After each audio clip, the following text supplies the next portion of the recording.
दोस्तों, एक कहानी से शुरुआत करेंगे। कहानी है एक साधु की जो तिब्बत में कहीं साधना कर रहा था और उसको साधना करते करते उसको एक सिद्धि में एक ताबीज मिला।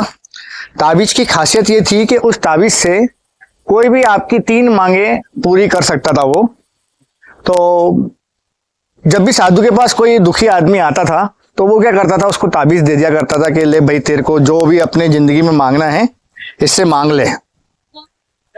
लेकिन होता क्या था कि वो लोग वापस से साधु के पास आते थे और अपनी ताबीज लौटाते थे और बिल्कुल वही रोते पीटते और अपनी छाती पीटते हुए आते थे और बड़े दुखी होके आते थे।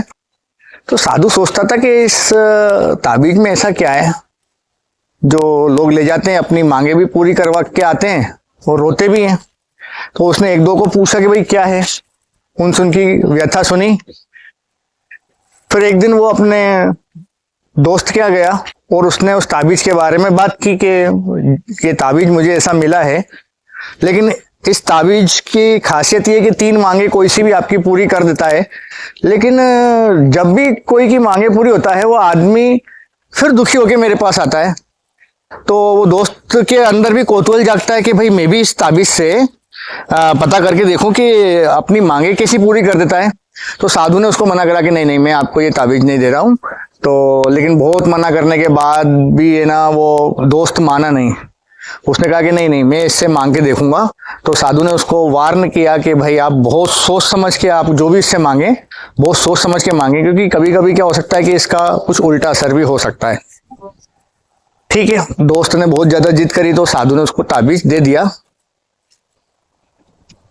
साधु का दोस्त और उसकी पत्नी काफी एक्साइटेड थे कि अब इससे क्या मांगे क्या मांगे।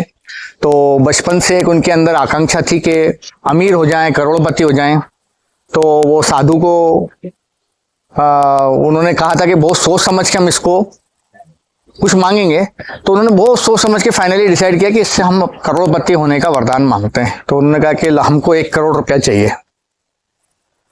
ठीक है, वो ताबीज उनके हाथ से छिटक के जमीन पे गिरा। इसका मतलब उनकी मांग एक्सेप्ट हो गई। और जब एक्सेप्ट हो गई तो 15 मिनट के अंदर दरवाजे पे नॉक हुआ। कुछ सोल्जर्स आए और उन्होंने बताया कि आपका बेटा जंग में शहीद हो गया है, तो ये 1 करोड़ रुपया उसके मुआवजे का हम आपको देने आए। बस ये सुन के तो उनकी और छाती फट गई कि अरे ये क्या हुआ, मांग तो पूरी हुई मगर इस तरह से। वो रोने लगे, पीटने लगे अपनी छाती के, अरे ये हमने क्या किया। लेकिन अचानक उनको याद आया कि अरे अभी 2 मांगे और बाकी हैं, तो क्यों ना हम अपने बच्चे को वापस मांग लें। तो उन्होंने क्या किया कि तुरंत वो ताबीज उठाया कि इसके पहले वो बच्चे को जला दें या गाड़ दें, जो भी रिचुअल है। उन्होंने उससे कहा कि जल्दी से हमें अपना बेटा वापस लौटा दो। फटाफट उन्होंने दूसरी मांग ली। बस फिर क्या था, थोड़ी देर में दरवाजे पे फिर नॉक हुई। इन्होंने देखा दरवाजा खुला, इनको तो कोई दिखाई नहीं दिया, लेकिन उनको बेटे की आवाज सुनाई दे रही है कि अरे मैं आपके सामने हूं ना, आपका बेटा, आप पहचान नहीं रहे। लेकिन इनको तो कोई दिखाई नहीं दे रहा। लेकिन जल्दी इस बात को समझ गए कि अब ये इनका बेटा प्रेतात्मा रूप में उनके सामने आ चुका है। मतलब अब उनका शरीर तो जो भी ये जंग में शहीद हुआ, जैसा भी ये नष्ट हो गया, उसकी आत्मा प्रेत बन के उनके घर आ गई है। अब ये उनसे बात कर रहा है, सब कर रहा है। अब ये घबरा भी रहे हैं। तो इन्होंने सोचा कि यार अभी 1 मांग और बाकी है ताबीज से, अपन 1 मांग और मांग लेते हैं कि भाई हमें इसे प्रेतात्मा से छुटकारा दे दो। इन्होंने फौरन से वो मांग मान ली और उनको प्रेतात्मा से छुटकारा मिल गया। सुबह दौड़े दौड़े गए साधु के पास, ताबीज फेंका कि अपनी ताबीज संभालो।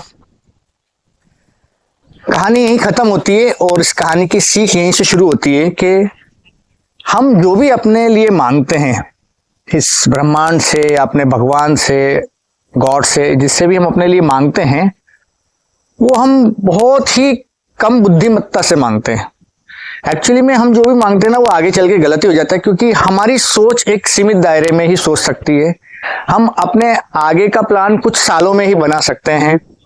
हम अपने आसपास के एनवायरनमेंट के हिसाब से सोच सकते हैं। जैसे कि एक बच्चे से पूछो कि क्या चाहिए, तो वो बोलेगा मुझे चॉकलेट चाहिए, क्योंकि उसकी सोच वहीं तक है। यानी कि हम जिस किसी से भी उससे पूछते ना तुझे क्या चाहिए, उसकी वो अपनी सोच के दायरे में ही मांग पाता है, उससे ज्यादा नहीं मांग पाता है। इसलिए हमारा सोच का दायरा हमेशा छोटा होता है और इसलिए हमारी मांग हमेशा गलत होती है।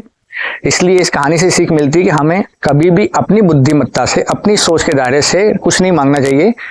हमें भगवान पे ही छोड़ देना चाहिए कि या हमें इस यूनिवर्स पे ही छोड़ देना चाहिए कि तुझे जो देना है दे, क्योंकि उसका सोच का दायरा हमसे बहुत बड़ा है ना, हमारे कुछ सालों जैसा है। जैसे हमारी एक चींटी की तरह सोच है कि जो अपने आसपास कुछ उंगल का ही एरिया देख सकती है, लेकिन भगवान की सोच उस चील की तरह है जो एक पृथ्वी को समग्र रूप में देख सकती है, काफी ऊपर जाकर। तो क्यों हम अपनी छोटी सी सोच से कुछ मांगे, क्योंकि जो भी मांगेंगे वो आगे चल के गलत हो ही जाएगा, जैसे कि इस कहानी में बताया है। तो आप खुद कुछ ना मांगे, उसे देने दें, वो जो भी आपको देगा वो आपके आगे के लिए अच्छा ही होगा। इसलिए गीता में कहा भी गया है कि जो भी होता है अच्छे के लिए होता है, और जो भी भगवान देता है किसी अच्छे के लिए देता है। तो इसी एक अच्छी सीख के साथ इस कहानी को खत्म करते हैं। मिलते हैं किसी और वीडियो में, तब तक के लिए धन्यवाद, नमस्कार, जय हिंद।